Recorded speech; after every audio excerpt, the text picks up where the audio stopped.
Welcome to the accounting stage. My name is Orchid. I am your host. Today, I will be interviewing a past Disney World employee. We met last week to grab coffee and chat. Apologies for the rough audio. Okay, hello. Would you like to introduce yourself before we start?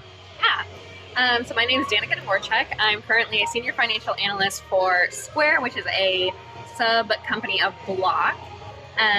But before this job, I worked as an financial analyst for the Walt Disney Company, specifically for Disney World in Orlando, Florida. That's pretty awesome. So what did your day-to-day look like in Disney, since we're going to be talking mostly about Disney today? Yeah, so my job specifically was in revenue forecasting for the food and beverage department for all of the restaurants across Walt Disney World. So there was about 500 different cost centers and revenue centers that I helped forecast for. My day-to-day honestly changed quite a bit as we went through the month, but every Monday was a reporting day. So we'd report on how the previous week did against our annual plan.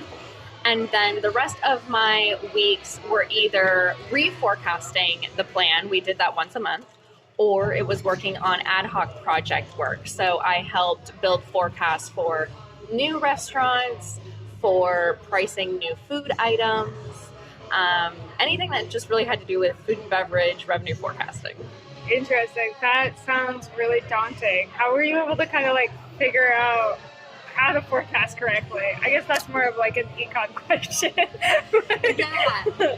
It's really, honestly, not as bad as you might think it is. It's daunting in the sense that it's a very complex and big data set that you're working with.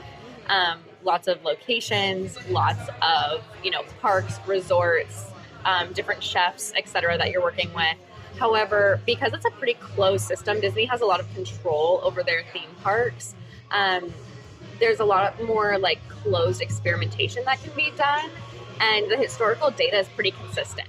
There are certain restaurants where I knew this restaurant is always going to kind of hit their target number because it's popular and that's what the guests want.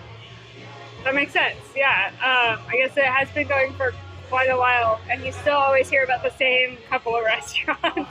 Yes. On the resort. Was there anything that you kind of noticed, because I know that there's character-based food as well. Yeah. Did you notice anything between the diverse characters of this character got a lot more revenue than the other for whatever reason? Do you ever notice anything like that? From my job, I didn't. In general, any food experience that had characters, whether that was Beauty and the Beast or Mickey and Minnie, really was just kind of one of our star restaurants. They always did very well, had great reviews, were always super full, had great seat utilization.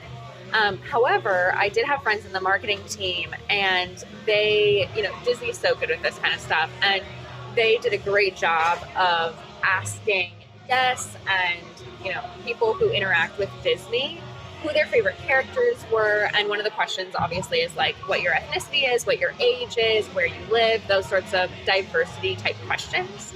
And one of the things that they found was that Mater from Cars was the highest ranked across races and age groups. And so they purposefully put more Cars theming and entertainment into the parks as a result. That is so crazy. I never would have thought that. I mean, I love Mater. He's great, but that's not at all the one that I thought was going to be the overarching everyone loves. That's so crazy. I would have assumed it was one of the bigger Disney princesses. No, well, Disney is doing efforts to diversify. It's public news that they're switching Splash Mountain to Tiana's Place. Yeah. And so they obviously are doing efforts to try and continue to diversify and bring all of those different types of characters into the theme parks. And do you believe that they're actually doing a good job with it, or are they just doing it because they know they need to?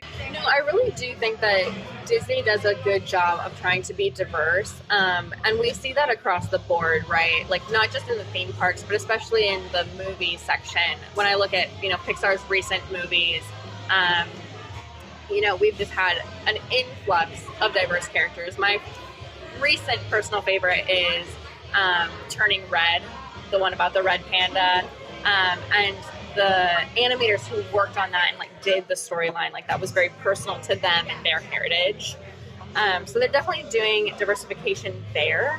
But additionally, when I worked for Disney, again, can't speak to it today if this is still the case, but when I worked there, they had employee resource groups, which were kind of these extracurricular support groups and like ways for all of the cast members who worked there to engage with one another. And so those were representative of whether you were African American or Native American. There was a different group. There was a pride group. And so they did really try and support all diverse employees, in my opinion. Do you think that they were continually hiring more diverse people behind the scenes as well? Like, was it exponentially getting more diverse, or about staying the same over the years? I don't have the numbers on that. I know that it was a focus for them. It was repeatedly brought up in meetings, what that diversification looked like at different levels through the company and on different teams within the company, and kind of comparing those numbers to one another. So I know it was a focus for them. Whether it got better or not, I'm not sure. That wasn't my area. So my last question for you for tonight is, what made you decide to leave Disney in the end? It's a really good question. Disney's an excellent company. I love their mission. I'm such a huge Disney fan. But for me personally, I really love Disney, but I didn't necessarily love the entertainment industry. That's not necessarily where my passion was. I was much more interested in tech. My undergraduate degree is actually in industrial engineering. Oh. And I just kind of landed into finance. And so I was always drawn towards like engineering and tech. And so when I had the chance to go to a technology company, to Square, that felt like it was going to be a better fit in the long run.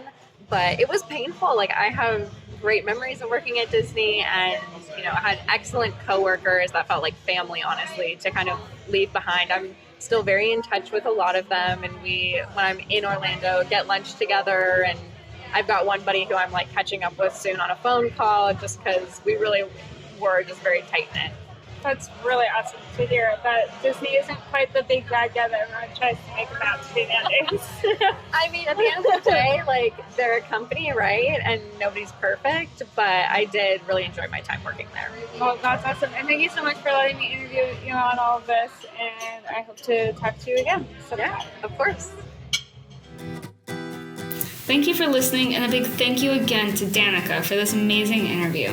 I loved hearing and learning about her time at Disney World, and I hope you did too. A special thank you to Soundtrap for the intro and outro music, and thank you again for listening to the Accounting Stage podcast. See you next time.